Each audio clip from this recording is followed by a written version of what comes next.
सास का घूंघट पार्ट 6। अब तक हमने देखा कि रात के अंधेरे में चुपके से सचिन देविका से माफी मांगने जाता है, लेकिन देविका कहती है, सचिन, मेरे लिए सबसे बड़ी चीज मेरा आत्मसम्मान है, इसलिए मैं तुम्हें माफ नहीं कर सकती। अब तुम यहां से जा सकते हो।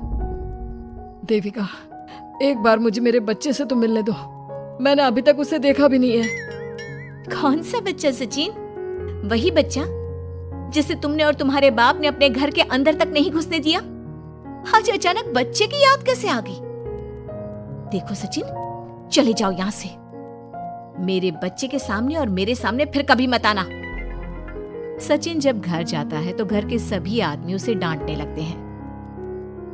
इतनी रात को कहाँ गया था सचिन? देविका से माफी मांगने। तुझे शर्म नहीं आई अपनी बीवी से माफी मांगते हुए? घर की इज्जत का कुछ ख्याल है कि नहीं? लेकिन चाचा जी, आखिर अपनी ही पत्नी से माफी मांगने में कैसी शर्म? लो जी लो, नवाबजादे पूछ रहे हैं कि कैसी शर्म। अरे मुझे अभी तक यह समझ में नहीं आता कि देविका तेरी पत्नी है या तू देविका की पत्नी है। जीजा जी, पति पत्नी एक समान होते हैं और माफी मांगने से कोई छोटा बड़ा नहीं होता।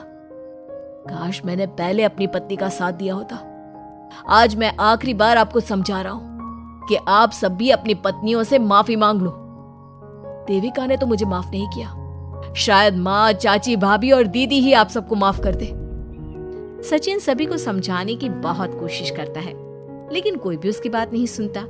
वहीं दूसरी ओर सुजाता के हाथ का बना खाना सारे गांव में फेमस हो गया था, तो उसने एक बहुत अच्छा सा होटल खोल दिया।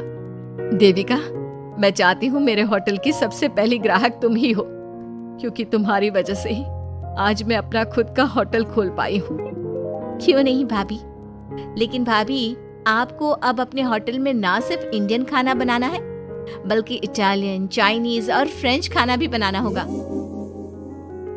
सुजाता सभी औरतों को अपने होटल का खाना खिलाती है। खाना खाने के बाद कम्मो कहती है, अरे बहू, इतना अच्छा खाना तो मैं भी नहीं बना सकती। तू तो वो हो गई, क्या कहते हैं उसे? मास्टर शेफ चाची जी। हाँ, मास्टर शेफ। बहू, अब तेरा होटल चलेगा नहीं बल्कि दौड़ेगा। हाँ बहू, तूने सच में खाना बहुत स्वादिष्ट बनाया है। अब वीना बेटी, तुझे क्या करना है? अपना बुटीक कब खोलेगी? माँ, कल ही कर देती हूँ।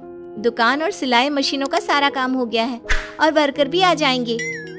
तो ठीक है, फिर अच्छे काम के लिए देर नहीं करनी चाहिए। देविका, मैं चाहती हूँ कि मेरी दुकान का इनॉग्रेशन तुम करो।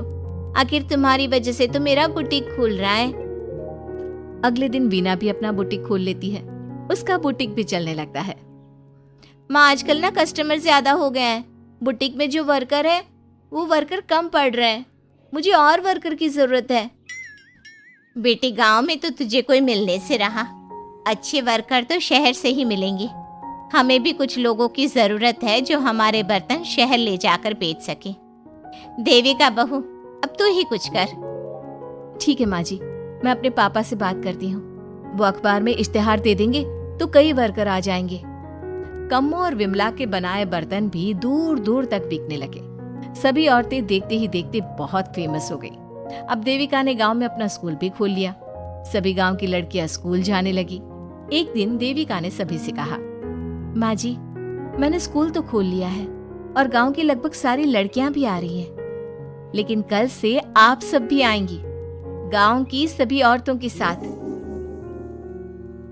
देविका बहू, कैसी बात कर रही है तू? इस उम्र में हम स्कूल जाते हुए अच्छे लगेंगे क्या? माँ जी, पढ़ने की कोई उम्र नहीं होती और आप सबको मैंने कितना कुछ तो सिखा दिया है। अगर आप सब स्कूल पढ़ने आएंगी तो इससे गांव की सभी औरतों को हिम्मत मिलेगी। लेकिन बहू, अब हमें पढ़ने की क्या जरूरत? अब तो हम बूढ़े हो गए हैं। चाची जी, जरूरत है पढ़ने की, और पढ़ने की कोई उम्र नहीं होती। अब देविका लड़कियों को पढ़ाने के साथ साथ गांव की औरतों की शिक्षा पर भी ध्यान देने लगी। कुछ दिन में घर की सभी औरतों के बारे में राज्य के बड़े बड़े मंत्रियों को पता चला और वो सीधा उनके गांव उनसे मिलने पहुंचे। देविका जी, आपकी वजह से पूरे गांव का नाम रोशन हो गया है। जगह जगह आपके घर की सभी औरतों की तारीफ हो रही है। हाँ देविका जी, आप सभी के बारे में सुनकर हम अपने आप को रोक नहीं पाए और आपसे मिलने आ गए। देविका जी, हम आपको और आपके घर की सभी औरतों को सम्मानित करना चाहते हैं और आपके स्कूल के लिए डोनेशन भी देना चाहते हैं। इस तरह मंत्री और गांव के सभी लोग देविका के साथ साथ उसके घर की सभी औरतों को प्रतीक चिन्ह देकर, फूलों की माला पहनाकर और शॉल देकर सम्मानित करते हैं। इसके अलावा देविका के स्कूल के लिए भी बहुत पैसा देते हैं। जिस पंचायत ने देविका के खिलाफ फैसला सुनाया था, उस पंचायत को अपने फैसले पर आज पछतावा हो रहा था। उधर घर के आदमियों की हालत और भी खराब हो रही है। बापू, चाचा जी, अब सचिन ने आपको समझाया था कि सबसे माफी मांग लेते हैं, तब आपने हमारी बात नहीं सुनी। अब देखिए, सभी का राज्य में कितना नाम हो रहा है। खुद मंत्री जी उनको सम्मानित करने आए हैं। बापू, मोहन और सचिन ठीक कह रहे हैं। हमारी हालत तो दिन पे दिन खराब होती जा रही है। ना तो हम घर का कोई काम कर पा रहे हैं और ना ही बाहर का। तुम लोग जरूरी बात सबसे आखिर में बताते हो। ये बात तुम लोग पहले भी तो बता सकते थे। भैया, हमें सबसे माफी मांगनी चाहिए और सबको यहाँ बुला कर लाना चाहिए। ठीक है, तुम सब यही चाहते हो तो चलो, आज ही घर की सभी औरतों को घर ले आते हैं। घर के सभी आदमी चल देते हैं सभी औरतों से माफी मांगने के लिए। जैसे ही वो औरतों के पास पहुंचते हैं, सभी हैरान हो जाती हैं। कम्मो, ये सब यहाँ क्यों आए हैं? पता नहीं, लगता है आज फिर झगड़ा करने आए हैं हमसे। अगर आज कल्याण ने मुझे कुछ बोला तो इसे छोड़ूंगी नहीं मैं भी नहीं छोड़ूंगी मोहन जी को। ना इनका भरता बनाया तो मेरा नाम भी सुजाता नहीं। शांत रहो आप सब, देखने तो दो क्या कहते हैं। सभी आदमी अपनी अपनी पत्नियों से माफी मांगते हुए कहते हैं, कम्मो, मुझे माफ कर दो, मैं तुम्हें घर ले जाने आया हूँ। तुम्हारे बिना घर बहुत सुना लगता है विमला, घर चलो। सुजाता, मैंने जो भी तुम्हारे साथ किया उसके लिए मैं बहुत शर्मिंदा हूँ। मुझे तुम्हारी और तुम्हारे हाथ के बने खाने की बहुत याद आती है। तुम मेरे साथ घर चलोगी ना? वीना, वो घर मेरा नहीं तुम्हारा है और मैं नहीं चाहता कि तुम मेरी वजह से अपना घर छोड़ दो। इसलिए अपने घर चलो और हम सबको माफ कर दो। अपने पतियों की इस तरह माफी मांगने से सभी औरतें अपने पतियों को माफ करके उनके साथ जाने को तैयार हो जाती हैं। लेकिन देविका घर आने से मना कर देती है। सभी औरतें उसे समझाती है, देविका बहू, अब घर जाने में क्या दिक्कत है? मांग तो ली सबने माफी। देख तो सचिन भी कितना शर्मिंदा है। हाँ बहू, हमारी लड़ाई तो यही थी कि ये हमसे माफी मांगकर इज्जत के साथ घर ले जाए। अब घर चलने से तेरी शादी बच सकती है। चाची जी, मैं पहले भी बता चुकी हूँ, अब दोबारा से फिर कह रही हूँ, मेरे लिए शादी से बड़ा है आत्मसम्मान। आप लोगों की शादी आपकी मर्जी से नहीं हुई है, लेकिन मेरी शादी मेरी मर्जी से हुई है। इसलिए शायद आप लोगों को फर्क नहीं पड़ता कि आपके पति ने आपके साथ क्या किया, पर मुझे इस बात से बहुत फर्क पड़ता है कि मेरे पति ने मुझे अपने बराबर नहीं समझा और इसलिए मैं उसे माफ नहीं कर सकती। देविका, मैं अपने बर्ताव के लिए बहुत शर्मिंदा हूँ। तो जिंदगी भर शर्मिंदा रहना। और हाँ, आप सब इनके साथ जाना चाहती हैं तो जाइए, लेकिन मेरी एक बात हमेशा याद रखिएगा, शादी सिर्फ एक रस्म होती है।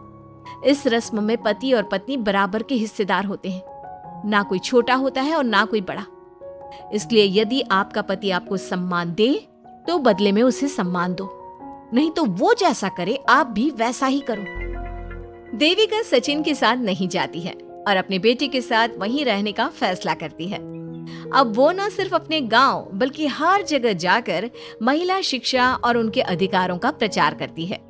हमारे प्यारे दर्शकों, हमें कमेंट करके जरूर बताएं कि देविका का ये फैसला आपको कैसा लगा और हमारी कहानी सास का घूंघट आपको कैसी लगी। इसी तरह की मजेदार कहानी सुनने के लिए हमारे चैनल को सब्सक्राइब जरूर करें।